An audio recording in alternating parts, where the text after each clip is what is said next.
আবার কুরবানি দিয়েছে বুঝছস, এখন তোর কাছে লোক টোক আছে নি? আরে বেটা কি কস, আমি তো গরু কিনে বিপদে পড়ছি। একটা লোক যেহেতু পাইছি, একটা কষাই, কিন্তু চামড়া টামড়া সিলার মধ্যে একটা লোক পাইতেছি না। তুই তো কষাই অন্তত পাইছস, আমি তো কষাইও পাই নাই। এখন কি যে একটা মুসিবত, কুরবানি আর কয়েকদিন আছে, যেমনি হোক লোক তো একটা বাউ করতে হইব। মনে কর যে নাইলে বিপদে পড়ে যাবো আমি। যে আমাকে পরিচিতর ভিতরে কেউ নাই যে কুরবানি টুরবানি দিব না? আমগো পরিচিতের মধ্যে এই সুমন, এদিকে আয়। আরে আমি মনে মনে তগই খুঁজতাছি। তো কি অবস্থা, কি খবর টবর? আছি আলহামদুলিল্লাহ ভালো, কিন্তু আমগরে মনে মনে কুস্তাছস কারণ কি? আছে আছে কমু, পরে কইতাছি। তুই কে লেগে আগে ডাকছস আমার ওইটাই ক। ডাকছি তো বেটা একটা দরকারে, সামনে তো কুরবানি দেয়া পড়ছে, তোরে আর তোর বাইরে তো আমাকে দরকার। বুঝছি বুঝছি, এটার লেগে আমিও আইছি তোর লগে কথা কর লেগা।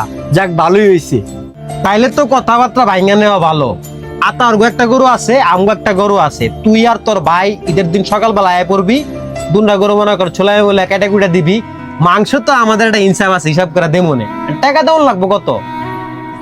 হ, নিজে কবিতা আগে ভাঙ্গে লওয়া ভালো, পরে ভেজাল করার দরকার নাই। বুঝলাম না, আমি আইলাম শখ করে তোর লগে কুরবানি দিমু, আর তোরা আমারে বানাইলি কামলা। বন্ধু বান্ধবের মানুষ এমনি অপমান করে, আবার আমার বাইরে শুদ্ধ। বুঝলাম না। ভাই কি কয়, ওকে পাগল টাগল হয়েছে কি রে? তুই আর তোর ভাই তো সারা জীবন মানুষের বাড়িতে গরুই কাটছস, তোরা কুরবানি দিলি কবে? এই বেটা ফকিন্নি, তোর ভাইয়ের চালা অটো আর তুই বেকার, তোরা দিবি কুরবানি। হারা জীবন মানুষের গরু কাইতে আইলি, হাই রে আসাইলি রে। দেখ, আগের দিনগুলা বুইলা যা, এক সময় ঠিকই গরু কাটছি, এখন সামর্থ্য হয়েছে, এখন আমরা কুরবানি দিব।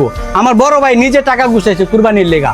তোরা আমার লগে বাকি কুরবানি দিবি কিনা হেডা কর, নাইলে আমার কাজ আছে, আমি এখন জামুগা। আরে বেটা, কোম্পানির মাছ বেশি পানিতে গেলে যাওয়া হয়। হ্যাঁ, তুই ভাবলি কেমনে তোর মতো ফকিন্নির লগে আমি কুরবানি দিব? বেটা, আমি 1,80,000 টাকা দিয়ে গরু কিনছি। আর আমি 2,10,000 টাকা দিয়ে গরু কিনছি। আর তুই কত টাকা দিয়ে কুরবানি দিবি ক একটু শুনি। দেখ, আমি আমার ভাই নিম্ন আয়ের মানুষ, আমরা আসলে এত টাকা দিয়ে কুরবানি দিতে পারুম না। আর তোরা তো প্রতিযোগিতা শুরু করছত কুরবানির। বন্ধু, কুরবানি কিন্তু প্রতিযোগিতা না, কুরবানি হলো আল্লাহকে খুশি করা। যার যতটুকু সামর্থ্য আছে ততটুক দিয়ে কুরবানি দেওয়া উচিত। আমার যতটুকু সামর্থ্য আছে ততটুক দিয়ে আমি কুরবানি দিয়া আল্লাহকে রাজি খুশি করতে চাই। তোমরা তো প্রতিযোগিতায় নামছো, ওইটাই নিয়েই থাকো।